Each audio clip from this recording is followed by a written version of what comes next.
de insulina, ¿verdad? Entonces, por ende, los pacientes con el déficit absoluto de insulina, ¿cuál va a ser su tratamiento? Insulina. Entonces, para eso hay que conocer que existen dos tipos de insulina. Una es la insulina basal y la otra es la insulina prandial. Entonces, cuando yo digo insulina basal, ¿cuál es la insulina que está a la cabeza? La insulina NPH, ¿no? Que viene en frasco de color blanquecito, ¿no? Blanquecino, es lechoso, ¿no? Y la insulina prandial tenemos las insulinas R, ¿no? Que es la cristalina, ¿ya? Que cuando ustedes lo ven en el frasquito es transparente, ¿no? No es lechosa como la NPH, ¿ya? Pero, así como tenemos a la NPH como insulina basal, también tenemos análogos de acción prolongada. Y cuando yo me refiero a análogos, me refiero a insulinas que vienen tipo lapicero. Así como el lapicero que tienen en las manos, igualito, ¿no? Entonces vamos a verlas en imagen para que más o menos tengan una idea. Por ende, un paciente con diabetes mellitus tipo 1 va a recibir múltiples inyecciones de insulina, ¿no? O sea, tendría que recibir inyecciones de insulina basal e insulina prandial. Entonces, para ello, producto de los múltiples estudios que se realizaron, se crearon las bombas de infusión subcutánea de insulina. O sea, actualmente el paciente puede colocarse una bomba de infusión y ya no tiene que aplicarse las múltiples inyecciones de insulina. O sea, a través de la bomba se le aplica la insulina que requiere el paciente. ¿Okay?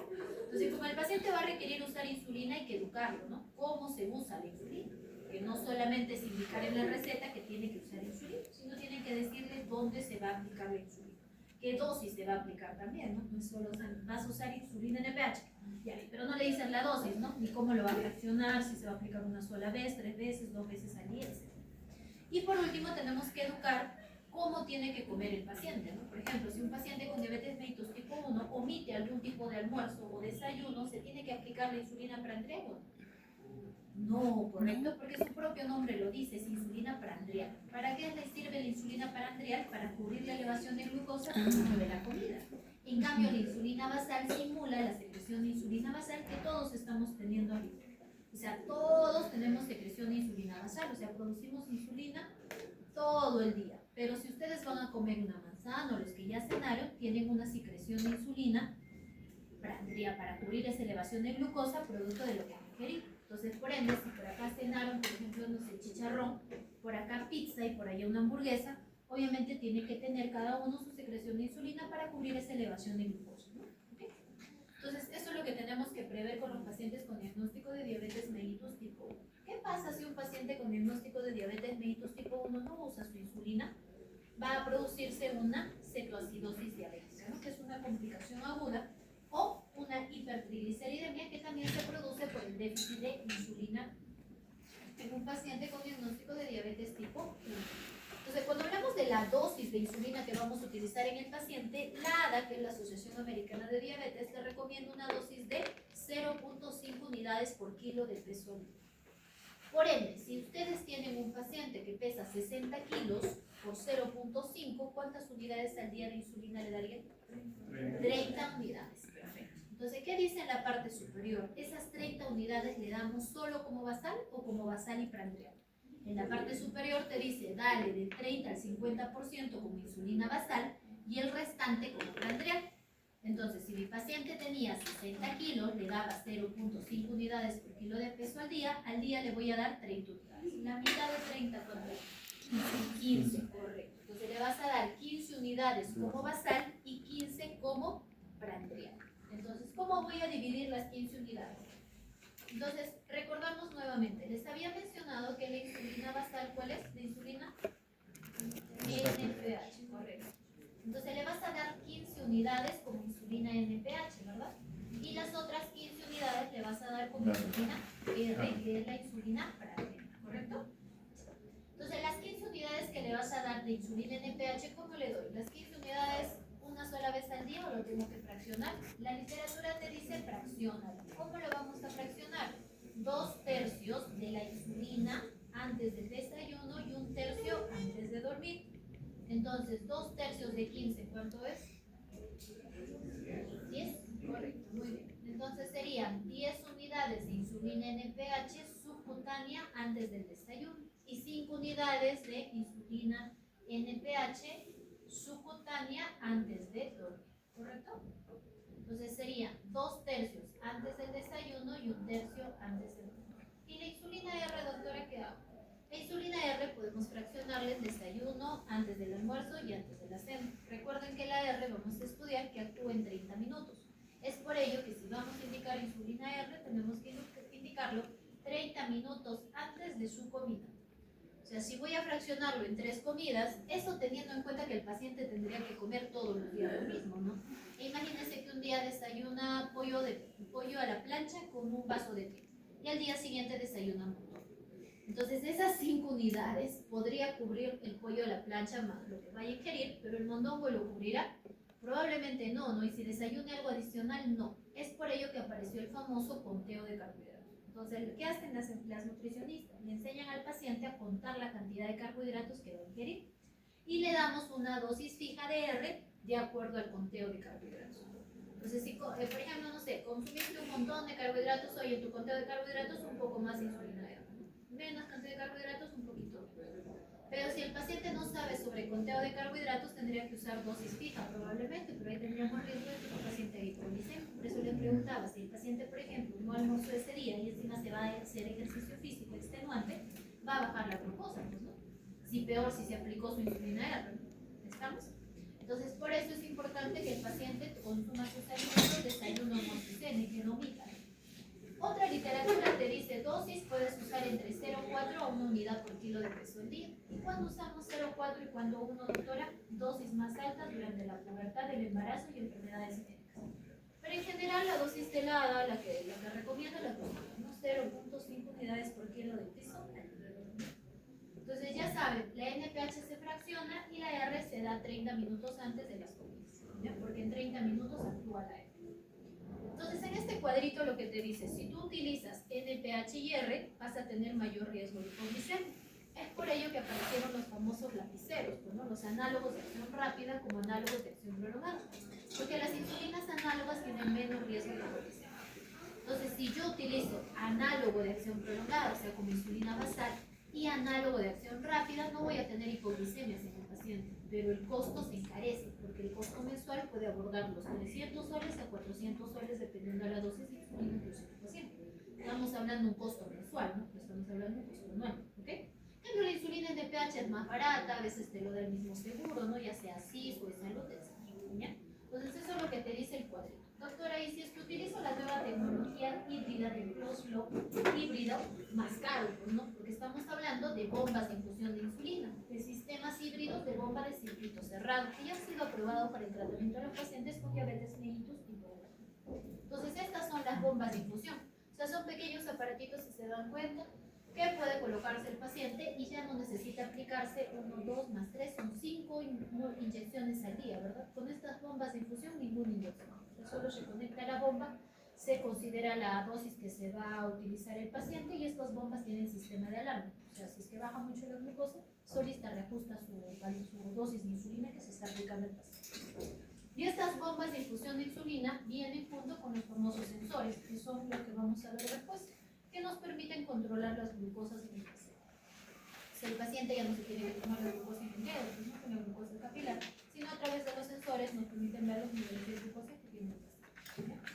Entonces, hablábamos de insulina, pero tenemos que saber dónde se aplica la insulina al paciente. Entonces, el primer lugar y el lugar de opción de aplicación de insulina es abdomen. ¿Ya? Abdomen es el lugar de elección para la aplicación de la insulina, pero también tenemos la zona de los muslos, la nalga y la parte superior del brazo, ¿no? La inyección tiene que ser en grasa, ¿no? De la insulina, porque si yo me aplico en el músculo, ¿qué me voy a producir? Una hipoglicemia, ¿no? Inexplicable e inadvertida. Entonces, ¿por qué a veces la enfermera te dice, doctora, no sé por qué el paciente hizo glucosa en 20 o en 30, después que le puse la insulina, se está usando la misma dosis? O sea, por ahí puede haber un error en la aplicación de la insulina, ¿ya? Por ende, es necesario la rotación del sitio de inyección para la insulina para evitar la lipodistrofia.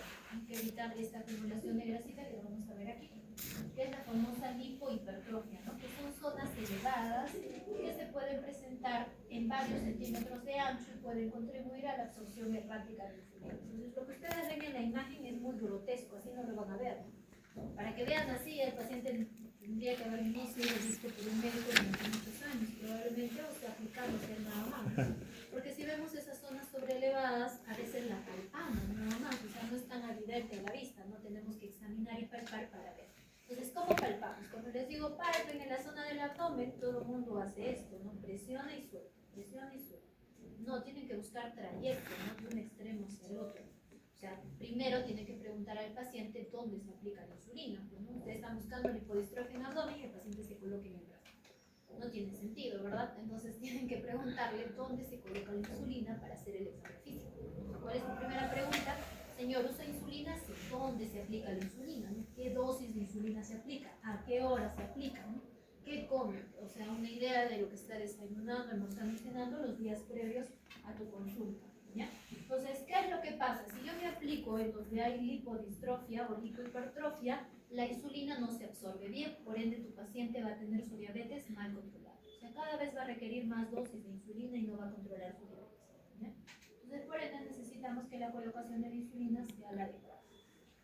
En el caso de la diabetes mellitus tipo 2 cambia el escenario, porque la fisiopatología de la diabetes mellitus tipo 2 incluía el famoso octeto ominoso, ¿verdad? ¿Quién recuerda las 8 alteraciones del octeto ominoso? Mano arriba.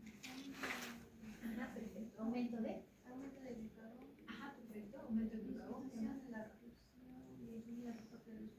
Ajá, perfecto. O sea, disminución en la captación, ¿no? De la glucosa por los músculos. Te falta algo con insulina, disminución de la producción hepática de insulina, perdón, disminución de la insulina. Y lo otro que te decía, aumento de la producción hepática de glucosa. Bien, ahí está, ahí tenemos 4, faltan otros 4. ¿Cuál era tu nombre? Gesell, ¿no? Joseph, ¿no? Joseph. Los otros 4 cuáles son. Tiene que ver con túbulo renal, con neurotransmisores, con incretina, ¿no? Eso es lo que nos falta. Ajá. Y con la... ¿Qué más? ¿Con lipólisis? ¿No nos falta? Uno con lipólisis también. Ajá. O lipólisis aumentada, muy bien, ¿qué más? Disminución de la sincretina, muy bien. ¿Aumento o disminución de la reabsorción de glucosa? Aumento, ¿no? Porque tiene que haber hiperglicemia, perfecto, aumento. ¿Y los neurotransmisores disminuyen o aumentan? Disminuyen los neurotransmisores, perfecto. Entonces, para la clase de hoy ya tenían que venir estudiando el octeto ominoso, porque todos los medicamentos que se investigaron y se descubrieron en diabetes mellitus tipo 2 tienen su acción en el octeto ominoso. Entonces, el tratamiento de los pacientes con diabetes mellitus tipo 2 durante muchos años fue a través de un enfoque glucocéntrico. O sea, ¿qué significa? Que nuestro objetivo hace muchos años atrás era disminuir los niveles de glucosa y llevar al paciente con diabetes con glucosas en rango crónico. Esa era nuestra única finalidad cuando tratábamos la diabetes. Pero poco a poco se fue mejorando en cuanto al tratamiento de la diabetes y se entendió que los pacientes con obesidad y diabetes, cuanto más obesos sean, mayor riesgo de tener mal controlada su diabetes. Entonces se puso mayor énfasis en cuanto al exceso de peso, ¿no? Entonces actualmente el enfoque es holístico, o sea, nos interesan las comorbilidades que pueda tener tu paciente. Entonces es distinto tener un paciente diabético con diabetes mellitus tipo 2 de 30 años, por ejemplo, sin ninguna comorbilidad, que un paciente de 50 años con diabetes mellitus tipo 2 que tiene obesidad grado 2 y que ya tiene falla renal. Por allá va a ser distinto un paciente diabético con diabetes mellitus tipo 2 de 58 años de edad que tenga obesidad grado 1 y que tenga falla cardíaca. ¿Okay? Entonces, ¿qué te dice? Valora las comorbilidades que tiene tu paciente, si tiene falla renal, si tiene microalbuminuria, macroalbuminuria, si tiene falla cardíaca o si simplemente no tiene ningún factor, ¿no? Y en función de esas comorbilidades elige el mejor medicamento para tu paciente. Ese es el enfoque actualmente, ¿no? Y hay pacientes, obviamente, que van a requerir una terapia con insulina, ¿verdad? Entonces tenemos que conocer los criterios para insulinizar al paciente. ¿Estamos? Bien. Entonces, desde los medicamentos más antiguos y más estudiados y que tienen más mito está la metformina, ¿no? Hay muchos pacientes que vienen a la consulta y te dicen, yo dejé de tomarme metformina porque me voy a volver ciego, ¿no? O porque voy a generar dependencia, que también es el mito con la insulina, ¿no?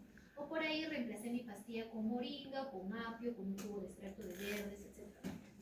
Eso se van a enfrentar cuando estén en el primer nivel de atención, porque la mayoría de los pacientes diabéticos, sobre todo en nuestro nivel cultural y dependiendo del grado de instrucción, a veces les cuesta asumir que tienen una enfermedad crónica que no tiene cura hasta el momento, ¿no? Que la va a acompañar siempre.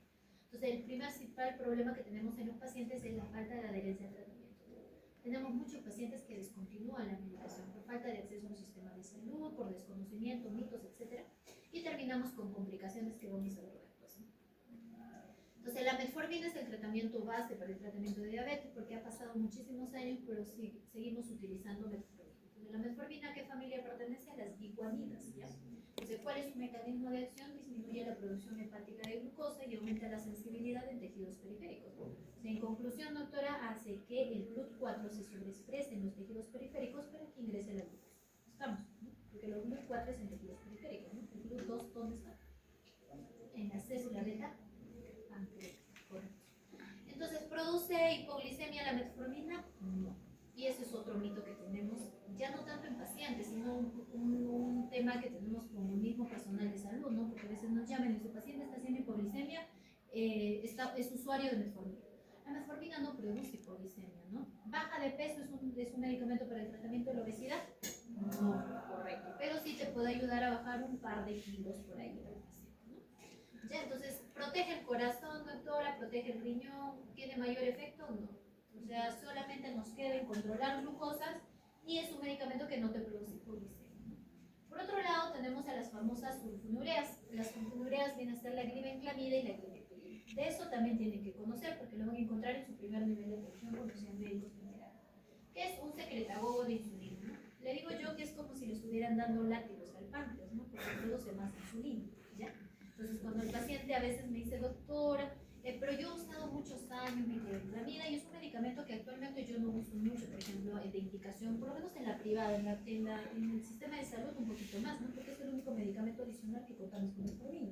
¿Por qué la glibenclamida no es tan buena como creemos? ¿Por qué? Porque lo mismo que les decía, es un secretagogo de insulina y por ende produce hipoglicemia. Entonces, si le voy a dar a una abuelita de 80 años, porque a veces en la consulta viene una de 80, 90 usando glibenclamida, ¿se va a tener riesgo de hipoglicemia? Sí, pues no, porque los adultos tienen mayor riesgo de hipoglicemia, ¿no? Peor aún si tienen más de 60, 65 años, ¿ya? ¿Qué más? Te sube de peso. Entonces tengo una paciente que viene a la consulta, tiene 50 años, le digo baja de peso, viene con obesidad grado 2 y usa glibenclamida. Y encima por neuropatía diabética usa gabapentina. Los dos medicamentos suben de peso, ¿verdad? Y cada consulta le dices al paciente baja de peso. Ya, pues es imposible, ¿verdad? Con la medicación que le estás dando. Entonces, por ahí tenemos otros medicamentos que son las tiazolinerianas. Las tiazolinerianas también son sensibilizantes periféricos. Por eso fue usado durante muchos años las tiazolinerianas.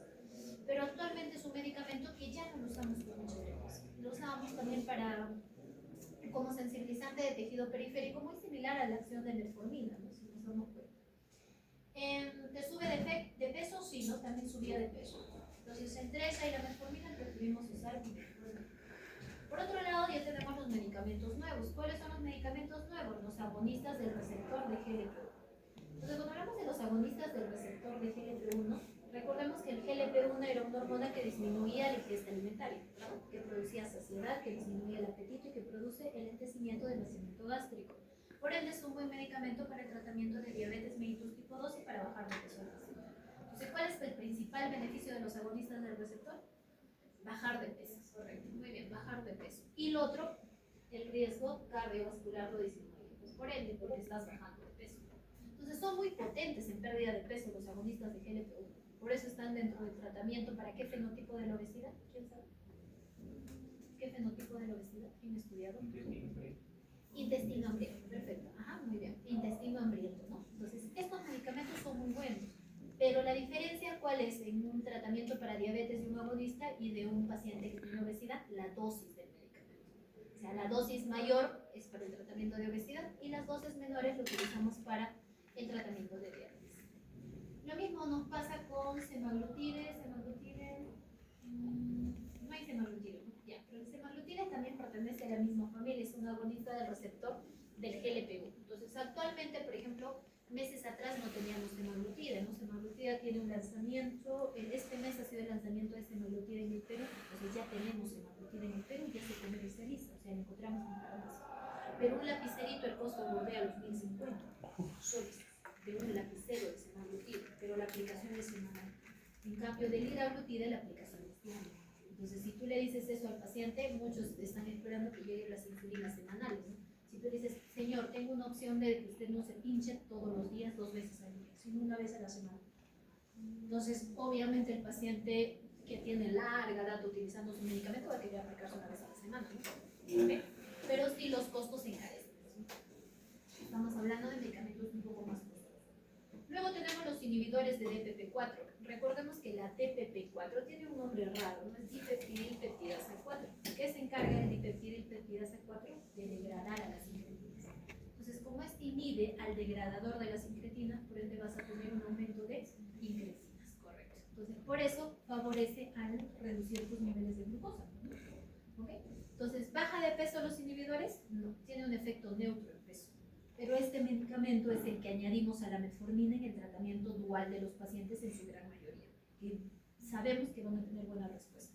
¿Por qué? Porque son muy baratos, no suben de peso y tampoco producen hipoglucemia.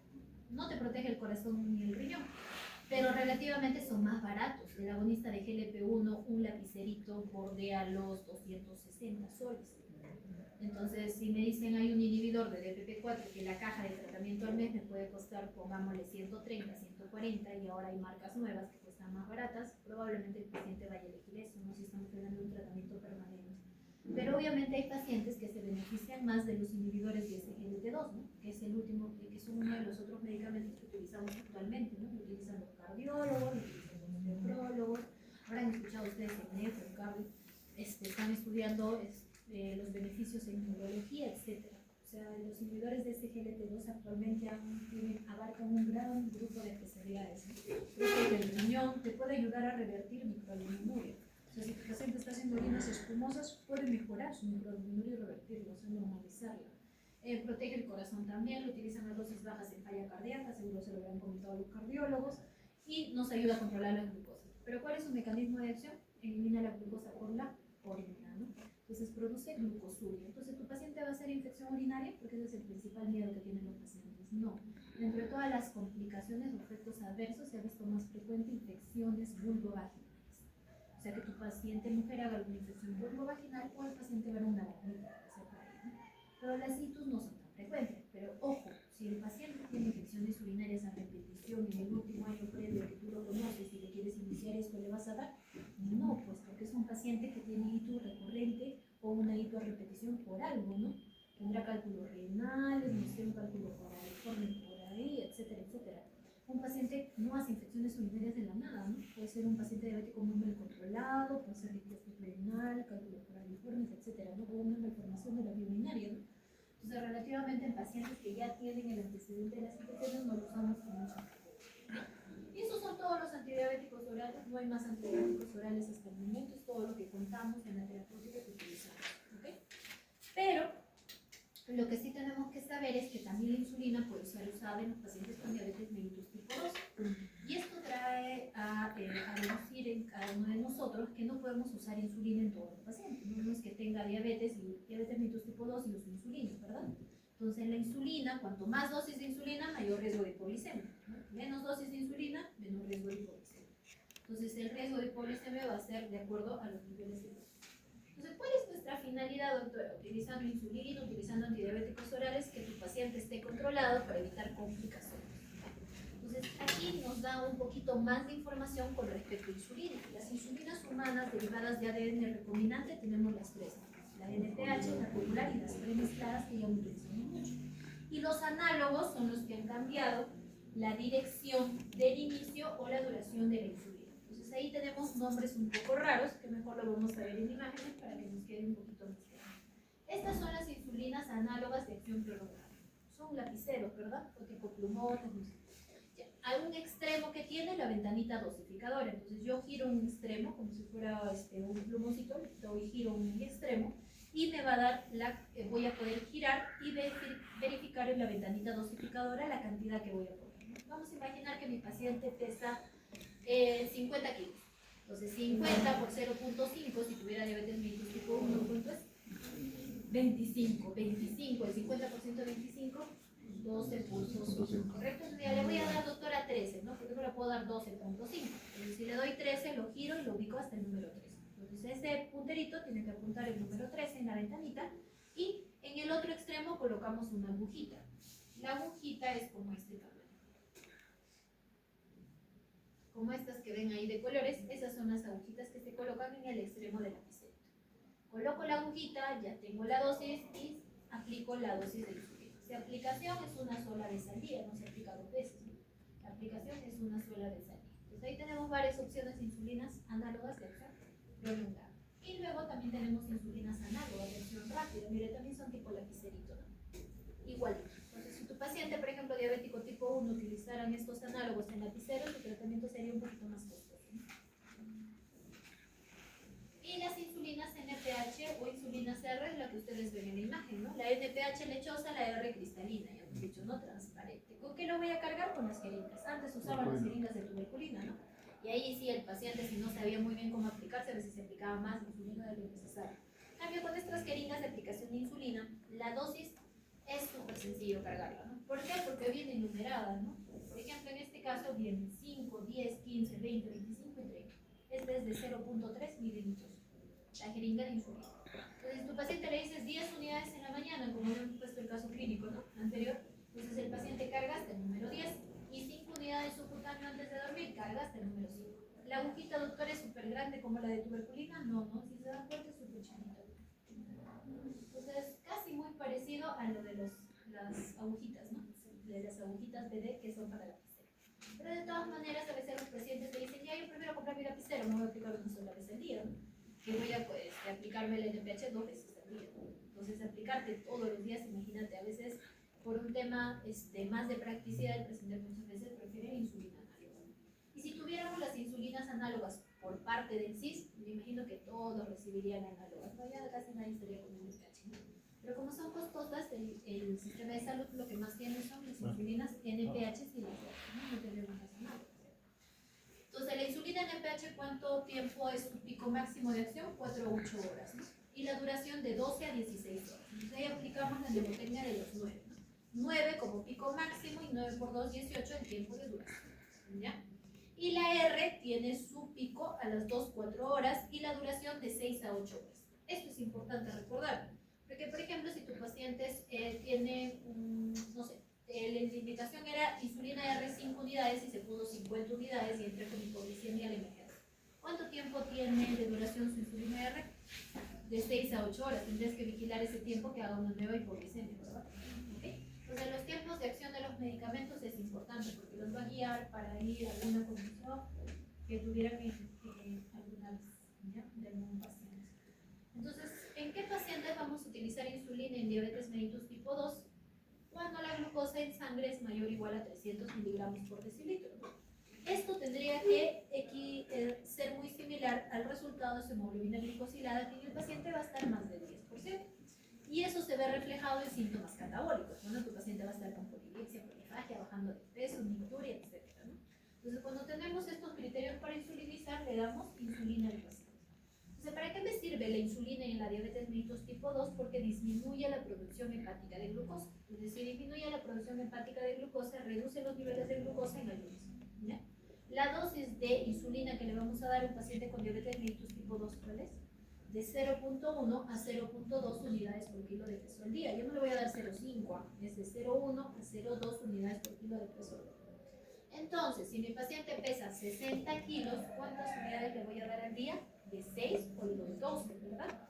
Si elegiría darle 12 unidades, 2 tercios de 12, ¿cuánto es? 8. Entonces serían 8 unidades subcutáneo antes del desayuno y 4 unidades subcutáneo antes de dormir, correcto. ¿Le quito la metformina que venía usando mi paciente? No, se continúa el tratamiento preexistente, solo se añade insulina.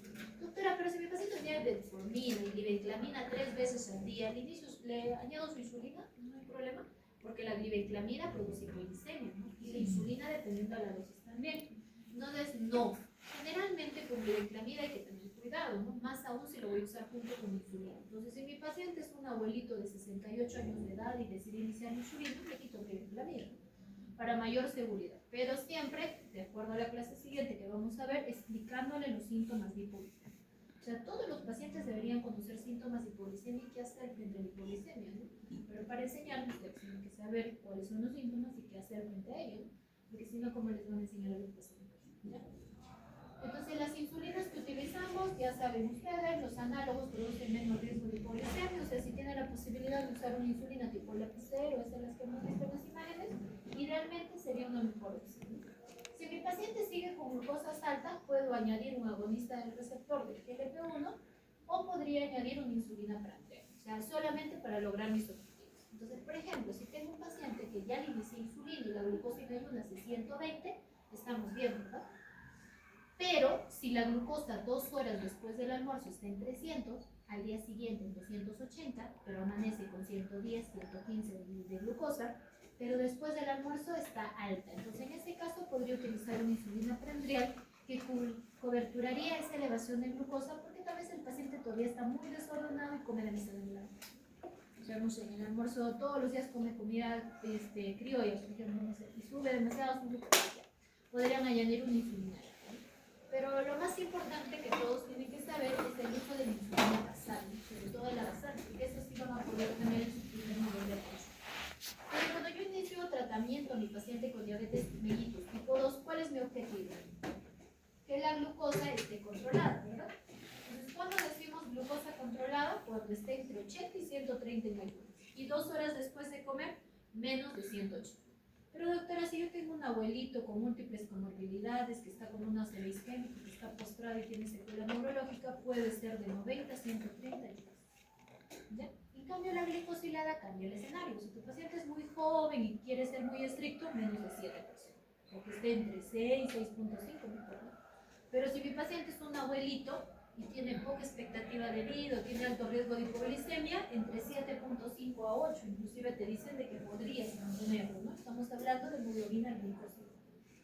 ¿Okay? Entonces, todo esto que hemos explicado es con qué finalidad? De reducir complicaciones. Entonces, empezaron a hacer los estudios, uno de los estudios fue el DSCT, que es un ensayo de control y complicaciones de la diabetes, que te dice que el mejor control de la glucosa reduce del 50 al 76% el desarrollo y progresión de complicaciones microvasculares. Entonces, cuando les pregunte cuáles son las complicaciones microvasculares, salud, retinopatía diabética, neuropatía diabética y nefropatía diabética, ¿no? Esas son las microvasculares, no se olviden. El estudio de Kunamoto y el estudio prospectivo de diabetes del Reino Unido, que es el UKPDS, dice lo mismo. Control metabólico reduce complicaciones. Entonces, en conclusión, doctora, que tenga bien controlado mis glucosas me reduce las complicaciones microvasculares en los pacientes con diagnóstico de diabetes. Entonces, para el seguimiento, ¿qué le pedimos al paciente? Que venga tomándose sus glucosas y que los anote en un cuaderno, pues, ¿no? Ya saben qué glucosas tienen que tomarse, ¿verdad? Ayunas y 2 horas después de una comida. ¿Qué más le pedimos? Hemoglobina glicosilada cada cierto tiempo, 3 meses idealmente, porque la hemoglobina glicosilada es un promedio de glucosa de 3 meses. Doctora, pero si mi paciente no quiere tomarse las glucosas, y la hemoglobina glicosilada, bueno, ya le pedí. Entonces, por ejemplo, si la hemoglobina glicosilada está en 7, tu glucosa está en 154. ¿Ustedes han visto glicosiladas en 14, 15? No, ya, pero hay glicosiladas en 14, 15, 18. ¿No? Entonces, ahí vamos a... Tú estás en el grupo de práctica, ¿no? Todos los pacientes de hospitalización están más de 11, 16, 15. El señor de accesos hepáticos, él está más de 10%. Ahí está, ¿ves? Por eso digo, todos los pacientes que están en crisis no están. Ahí está. Ya, muy bien. Entonces, todos esos pacientes están con glicosilada más del 10%. Entonces, si la glicosilada está en 11%, ¿cuánto debe estar su glucosa? 269. Y si estamos en glicosilada en 12, 298, ¿verdad? Entonces, si mi paciente está en glicosilada en 15, ya imagínense en cuánto está, pues, ¿no? A veces he visto glicosiladas en 18, 20, ¿no? Entonces, son pacientes muy mal controlados, ¿no? Y doctora, pero si es que el paciente puede acceder a un monitor continuo de glucosa, podríamos usar esto, ¿no? Estos equipos de monitoreo continuo de la glucosa lo colocamos los sensores, es el famoso Freestyle. Esto es lo que tenemos en Perú, el Freestyle Libre 2 Plus. El Freestyle Libre tiene los sensores, que son esas dos cositas blancas que ven. Esos sensores lo colocamos en la parte del brazo y me permite, a través de un escaneo, que es a través del aparatito que ven al costado, que es un escaneo intermitente, ver los controles de glucosa en 24 horas. O sea, el paciente se tiene que, colocamos el sensor en el paciente, pasamos el equipo para calibrar y nos salen estas gráficas que ustedes ven ahí. Entonces, ¿qué es lo que ven en la gráfica? Ven una zona verde, una zona media amarilla, la otra media rosadita, ¿verdad? Y lo de abajo del verde, ¿qué es? Rojo turno. Ya, entonces abajo ves las horas. Por ejemplo, la parte del rojo es desde las 3 de la mañana hasta las 6 de la mañana, creo. 9 de la mañana, ¿no? O sea, desde las 3 de la mañana hasta las 9 de la mañana. Entonces, ¿qué ha pasado desde las 3 de la mañana hasta las 9 de la mañana con ese paciente? Ha hecho muchas hipoglucemias. ¿Y qué pasó a mediodía? Se elevó hasta arriba, mira, está hasta 350 a las 12 pm. Justo ahí tiene como un cerrito para arriba, ¿verdad? En este rosado. Entonces, ¿qué pasa? Que este paciente dice, no, doctora, yo como poquito, pero tiene una glucosa de 350 al mediodía. Entonces es imposible que coma poco, pues esa glucosa de 350 significa que comió, no sé, a ver qué puede comer, pachamanca, bueno, puede ser pachamanca. ¿Saben por qué? Porque cuando ese cerrito se vuelve más plano en la parte superior, significa que comió algo más grasoso. Entonces iba a decir chaufa, pero el chaufa es súper grasoso, entonces tendría que haber hecho una meseta un poco más larga. La grasa hace que permanezca más tiempo la elevación de la glucosa. Entonces podríamos adivinar, ¿no? Pero relativamente tiene una mesetita así, ¿no? Cortita. Pues de pachamanca, no sé, pues mondongo, etc. Entonces, pero comió de más, ¿no? Comió de más el paciente, ¿verdad? Comió de más el paciente porque tiene una elevación hasta 350. Por acá también, no sé, también en noche, no, 9 de la noche, ¿no? Miren por acá. También 350, ¿verdad? Y acá sí es más larga la meseta, parece, ¿no? Es más larga, ¿no? Más tiempo, más plano. Entonces, aquí el paciente no te puede engañar, pues acá comió un montón, acá también comió bastante y acá hizo hipoglucemia toda la noche. Entonces, lo más peligroso para un paciente con diabetes mellitus tipo 2, ¿cuál es? Hiperglicemia y hipoglucemia. Hipoglucemia. O sea, nuestra preocupación más es reducir esos niveles de glucosa baja que tiene el paciente. Entonces, ya saben el freestyle. Entonces, las complicaciones de un paciente con diabetes, porque el siguiente tema que vamos a ver es un poquito de complicaciones, son complicaciones agudas y crónicas. ¿Ustedes ya han llevado emergencia? No, no, recién van a llevar después. Ya, entonces cuando lleven emergencia probablemente nuevamente toquen alguna de las complicaciones agudas de las diabetes, porque en las emergencias, una de las emergencias que ven con mucha frecuencia los médicos emergenciólogos es cetoacidosis diabética o estado hiperosmolar hiperglicémico. Entonces cuando les pregunten cuáles son las complicaciones agudas, que van a decir hipoglicemia y crisis hiperglicémica. Cuando les dicen complicaciones crónicas, van a decir micro y macrovascular. Comenzamos con crisis hiperglicémica porque hipoglicemia es nuestra siguiente clase. Vamos a verlo en una clase solita, hipoglicemia, ¿ya? Entonces, cuando hablamos de las crisis hiperglicémicas, se engloba dos complicaciones: cetoacidosis y estado hiperosmolar hiperglicémico. ¿Cuál es la diferencia? Es la fisiopatología. En la cetoacidosis diabética hay déficit absoluto de insulina. Por ende, tu paciente va a tener hiperglicemia, acidosis metabólica y cuerpos cetónicos en orina o en sangre. En cambio, en el estado hiperosmolar hiperglicémico va a haber hiperosmolaridad, glucosa alta y no va a haber acidosis metabólica, ¿no? Ni tampoco cuerpos cetónicos.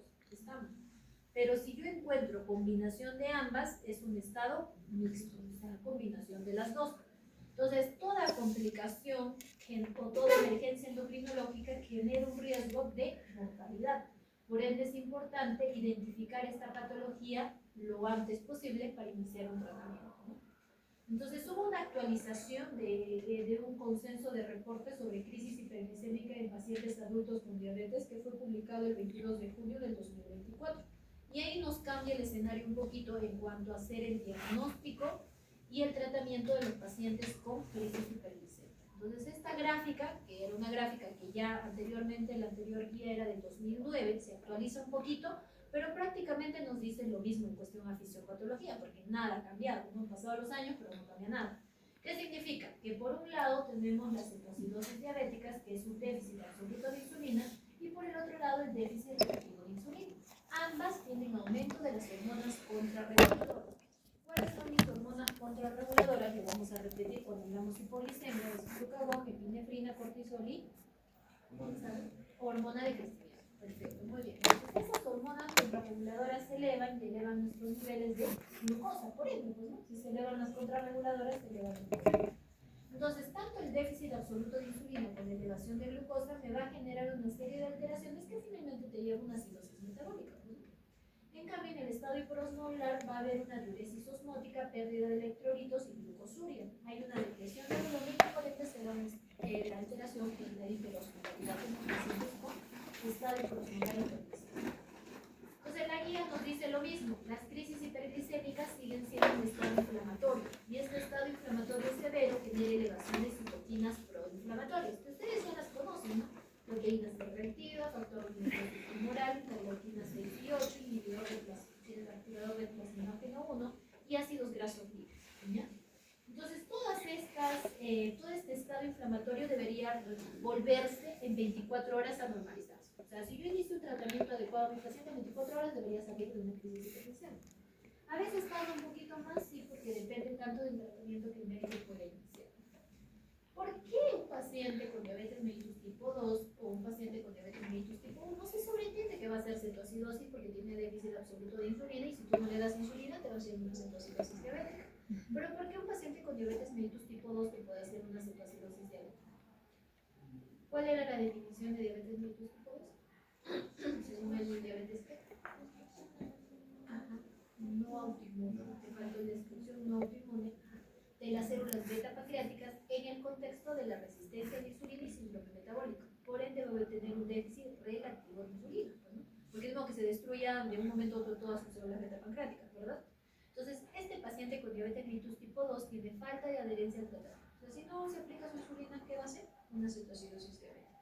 Entonces, la falta de cumplimiento en el tratamiento o el inadecuado tratamiento sería, ¿no? O las infecciones pueden ser factores de riesgo que hagan que un paciente con diabetes haga una cetoacidosis diabética. ¿Sí? Entonces, no se olviden, ¿no? Falta de adherencia al tratamiento e infección. Entonces, la cetoacidosis diabética, ¿cómo es? ¿Es lenta o es rápida? Puede evolucionar rápidamente durante 24 horas. En cambio, el estado hiperosmolar hiperglicémico es más insidioso. ¿Ok? Es más insidioso. O sea, a través de eso podemos diferenciar. Si el paciente viene con 8 horas de manifestación de clínicos, es diferente que venga con 3 días. ¿Ya? Entonces, en una es rápidamente, el otro es más insidioso. Manifestaciones clínicas de hiperglicemia, ya saben ustedes los síntomas, son las famosas PES, poliguria, polilipsia y pérdida de peso, de eso no vamos a conversar. Entonces vamos a mencionar un poquito más de los síntomas más frecuentes de acuerdo a cada complicación. Si es un estado hiperosmolar hiperglicémico, ¿cuál va a ser el síntoma más frecuente? Neurológico.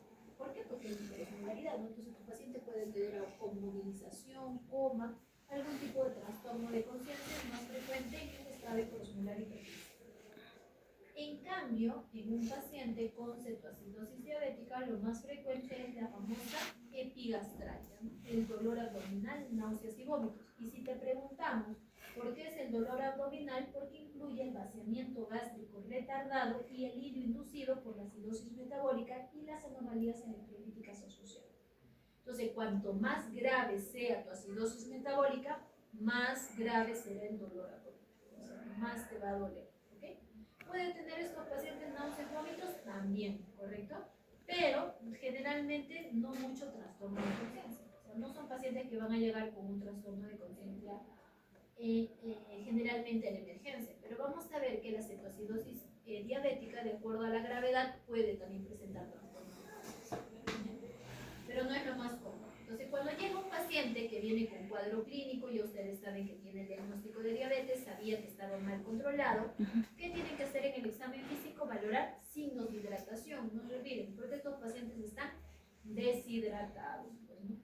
Entonces, la depresión del volumen. ¿Cómo valoran hidratación? Mucosa oral, ¿verdad? Presión arterial, llenado capilar, urgencia de la piel, si está taquicárdico o no está taquicárdico, ¿no? Si está hipotenso va a estar taquicárdico, lo más probable.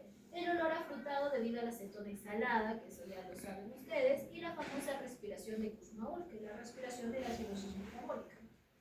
Entonces, ¿cómo hago los criterios o cómo hago el diagnóstico? ¿Cuáles son, perdón, los criterios para el diagnóstico tanto de cetoacidosis como de estado hiperosmolar? De cetoacidosis, lo que vemos en la pantalla, ¿no? Hiperglicemia, que implica una glucosa que es mayor o igual a 200 miligramos por decilitro. Entonces, el punto de corte antiguo a esta actualización era 250. Eso lo hemos estudiado todos, ¿no? Hasta el 1 de pregrado. Pero actualmente es mayor o igual a 200, acidosis metabólica, o sea, tu pH tiene que estar menos de 7.3 y tu bicarbonato menos de 18 miliosmoles por litro, y tienes que tener cuerpos cetónicos en sangre o en orina. Entonces, ¿dosamos beta-hidroxibutirato en los hospitales? No, solo dosamos un examen completo de orina y tiene que haber 2 cruces de cuerpos cetónicos. ¿Una cruz doctora? No, eso no es positivo para cuerpos cetónicos en orina, tienen que ser 2. Y en el caso del estado hiperosmolar hiperglicémico es más sencillo, eso no ha cambiado. Entonces, si ya sabían los criterios diagnósticos, siguen siendo los mismos, ¿no?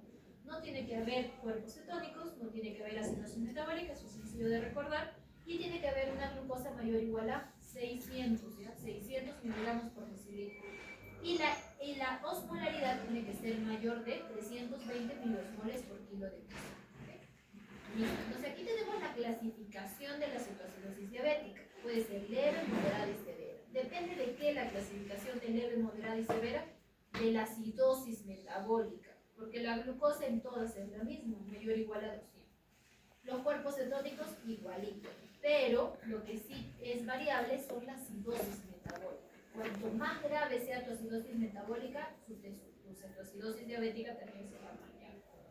El estado mental, en la leve estás alerta, o sea, tu paciente te va a hablar. En el moderado va a estar alerta o somnoliento. Y en el grave va a tener estupor o coma. O sea, por eso es de que esto sí te podría engañar. No vas a pensar que es un estado hiperosmolar, pero no, es una cetoacidosis diabética grave, por ejemplo. Entonces, el tratamiento de una cetoacidosis diabética, ¿dónde es? En emergencia. O sea, no puede estar hospitalizado un paciente con cetoacidosis, ¿no? Porque requiere un tratamiento inmediato. O sea, no es que de frente el paciente entra a la emergencia y lo hospitalizo al paciente a hospitalización, no. Generalmente se quedan en emergencia o si es que de acuerdo a su condición del paciente va a unidad de cuidados intermedios o unidad de cuidados intensivos. ¿Ya? Hay una superposición de estas dos enfermedades que ya lo hemos visto, estado mixto, y existe una condición de cetoacidosis diabética euglicémica. O sea, significa que tu paciente va a llegar con una glucosa en 190, pero tiene acidosis metabólica y tiene cuerpos cetónicos en orina. Entonces, igual, es una cetoacidosis diabética, pero euglicémica. ¿Ya? ¿En qué pacientes lo vemos? En pacientes que han sido hidratados antes de que lleguen a emergencia, en pacientes que están utilizando inhibidores de SGLT2 y en gestantes. Ahí es más frecuente tener una cetoacidosis diabética euglicémica. En cuanto al tratamiento, tiene 4 pilares el tratamiento. ¿Cuál es?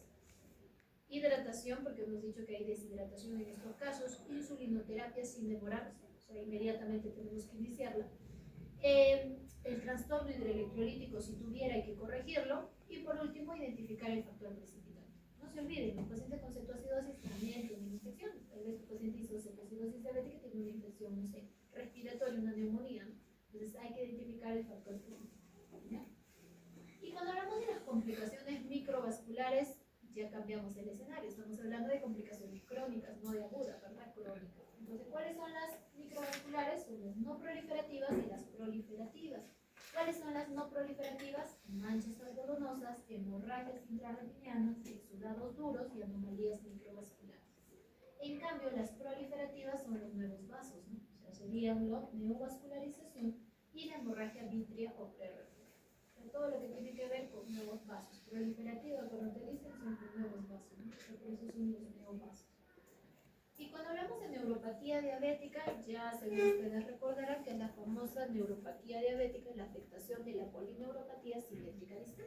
Pero tenemos un montón de neuropatías. Miren, ¿qué tipos de neuropatía hay? Neuropatías autonómicas, tenemos la enfermedad de la raíz nerviosa torácica y lumbar que causa poliradiculopatías, ¿no? Entonces, seguro en gastroenterología han revisado la famosa gastropatía diabética, ¿no? La vejiga neurogénica. Entonces, tenemos varios tipos de complicaciones de neuropatías autonómicas.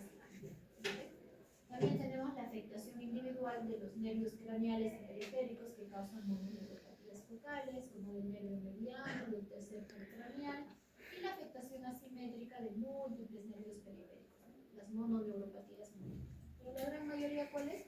Polineuropatía simétrica distal. ¿Cómo te va a hacer? ¿Qué te va a decir el paciente? Viene con un dolor tipo quemazón en la planta de los pies. Adormecimientos, ¿qué más? Hincones en la planta de los pies, calambres, doctor, estoy caminando y me quedo ahí quieta, no puedo, me tropiezo, etc. Entonces, ¿qué es lo que van a encontrar? Hormigueos, adormecimiento, falta de sensibilidad al examen físico con el monofilamento, ¿no? Aparición de úlceras o lesiones en la piel que no se curan con facilidad, ¿no? A veces se necrosan por compromiso vascular. También tenemos dolores agudos o punzantes o sensibilidad extrema, ¿no? Para el calor o para el frío. A veces el paciente no siente, pero a veces tiene una sensibilidad muy aumentada en el tejido.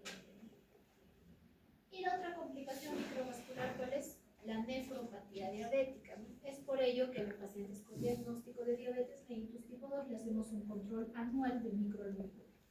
Entonces, ese control tiene que ser al año. Por ejemplo, si mi paciente ya está alterado, ¿le controlo el siguiente año? No, hay que hacer un seguimiento más estricto, ¿no? Entonces, hay que ir valorando qué medicación le van a dar a ese paciente para ayudarlo con la microalbuminuria, ¿no? Entonces, ¿cómo le van a preguntar? ¿Qué le van a preguntar al paciente si sospechan una nefropatía diabética? Orinas espumosas, perfecto, muy bien. Entonces, paciente tiene orinas espumosas, me da a entender de que la diabetes debe estar mal controlada, ¿verdad? Pero no le voy a pedir microalbuminuria si mi paciente tiene infección urinaria. ¿Por qué? Porque te va a salir alterado el valor y no es real, ¿no? Entonces el paciente no tiene que tener infección urinaria para valorar nefropatía. ¿Qué más van a pedir? Creatinina, ¿no? ¿Y con la creatinina qué voy a calcular, Cristian? Ajá, perfecto. ¿Con qué fórmula vas a calcular tasa de filtrado? Ajá, muy bien, con CKD, ¿no? Correcto, perfecto. Porque hay varias, ¿verdad? MDR. ¿Qué más? ¿Cuál otras fórmulas? ¿Y en quiénes utilizamos CKD y en quiénes la MR?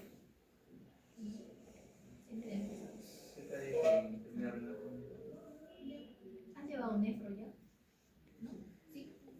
Ella no ibas. Ella también ibas. Les preguntaba eso porque los nefrólogos utilizan bastante las calculadoras, ¿no? Tienen muchas opciones de calcular la tasa de filtrado. Entonces lo vamos a calcular con CKD, ¿no? Con CKD. Listo. Y las complicaciones macrovasculares que tenemos son tres, ¿no? ¿Cuáles son? Los vasos dilatos. Eso es súper sencillo, no hay mucho que pensar. Es el famoso stroke, la enfermedad arterial periférica y la enfermedad arterial coronaria. Entonces, ¿tu paciente qué le va a dar? Un ACV isquémico, correcto, o un infarto del miocardio, ¿no? O puede tener una úlcera neuroisquémica. ¿Qué significa? Que tenga neuropatía y tiene enfermedad arterial periférica. Por su úlcera se va a necrosar. Pero ustedes ven en pacientes hospitalizados, ¿no? Tengo todos pacientes que tienen úlceras neuroisquémicas, ¿no? Porque están isquémicas y están infectadas. Por eso le pidieron yo tengo un enfermedad para valorar enfermedad arterial periférica, ¿no? Entonces, ¿cómo van a encontrar el examen físico? Disminuido los pulsos, ¿no? No pueden estar normales, van a estar disminuidos los pulsos por enfermedad arterial periférica. Un pulso pedio o tibial posterior, dependiendo si el caso del examen físico, ¿no? Listo. Entonces, esas son todas las complicaciones macrovasculares que puede tener el paciente. ¿Ok?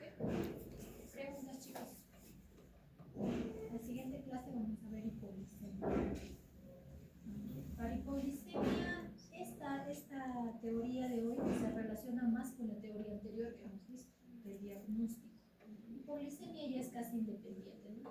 La hipoglicemia es solamente para que conozcan parte de lo que hemos visto de esta crisis hipoglicémica, ¿no? No tienen que recordar mucho de la información de lo que hemos visto hoy, exceptuando de lo que hemos visto en la clase pasada, ¿no? Mecanismo de acción de la insulina. ¿Cuál es el mecanismo de acción de la insulina? ¿Tu nombre? Jeffrey, ¿no? Joseph, ¿no? Joseph. A ver, ¿cuál es la acción directa de la insulina?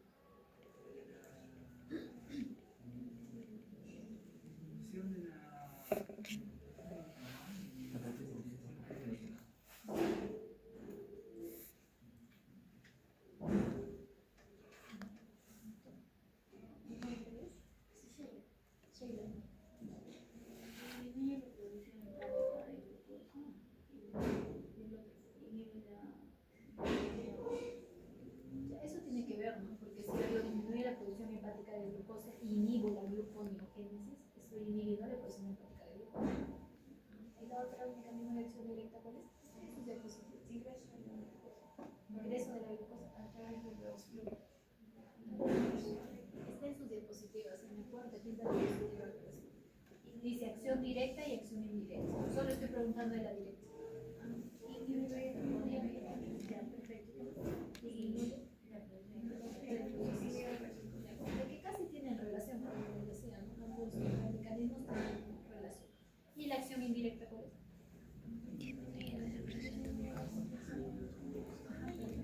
Glucagonina. Y disminuye la Entonces, esos mecanismos de insulina tenemos que recordar, porque cuando hay hipoglicemia que producimos, lo primero que se produce es una disminución de la insulina. ¿Por qué? Porque si la insulina disminuye la producción hepática de glucosa, y si yo tengo hipoglicemia y mi insulina aumentaría, disminuiría más mi producción hepática de glucosa, por ende me llevaría más hipoglicemia, ¿no? Tendría más hipoglicemia. Por ende, la insulina tiene que disminuir cuando hacen hipoglicemia. Tanto en un paciente con diabetes como en un no diabético, ¿no? Por ejemplo, le dejamos sin comer a su compañera por allá varios días, empieza a hacer descenso de glucosa. ¿Qué va a tener que hacer? Disminuir tu insulina y aumentar tus hormonas contrarreguladoras. Eso es la hipoglicemia. Aumenta nuestras hormonas contrarreguladoras para ayudarnos frente a la hipoglicemia. Entonces de ahí se desencadenan una serie de síntomas, ¿no? Síntomas productos del alcoholismo. ¿Vamos a ver las preguntas? No hay preguntas. Ok, pues vamos a ver si han fijado con mecanismo de acción de metformina.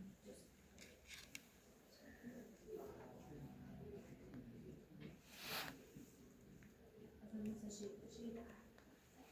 Mecanismo de acción de metformina. Producción hepática que aumenta la sensibilidad también de tejidos periféricos de la y disminuye la... insulina, porque la insulina es la que se une a su receptor. O sea, no es que la insulina se une al glúteo, ¿verdad? Se une a su receptor y el glúteo se expresa en la membrana.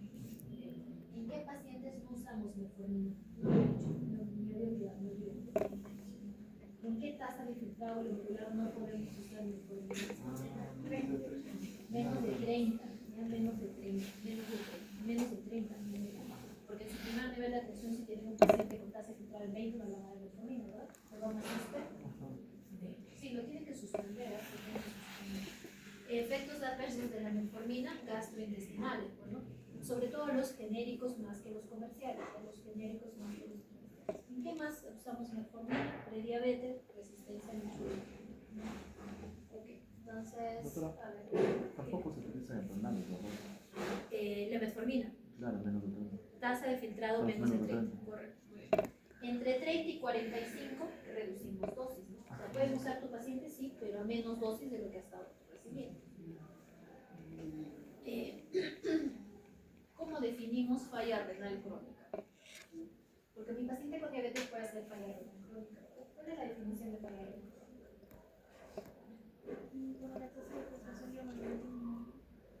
No, te puedes... Menos de 15. Menos de 60. Sí, no es menos de 15. Falla renal crónica estadio 5 es menos de 15, ¿verdad? Porque hay varios estadios, pero es menos de 60, correcto. Durante una evaluación en más de 3 meses. O sea, si tu paciente viene hoy y tiene una tasa de filtrado en 50 y ya tiene falla renal crónica, no tienes que observarlo en el tiempo. O la presencia de microalbuminuria mayor a 30, ¿no? Correcto. Mayor a 30, también igual en el seguimiento más de 3 meses. Entonces, por ende, te enseña que el paciente con diabetes tienes que pedirle microalbuminuria y creatinina para calcular tasa de filtrado glomerular. Mecanismo de acción de glibenclamida. ¿Cuál es el nombre? María.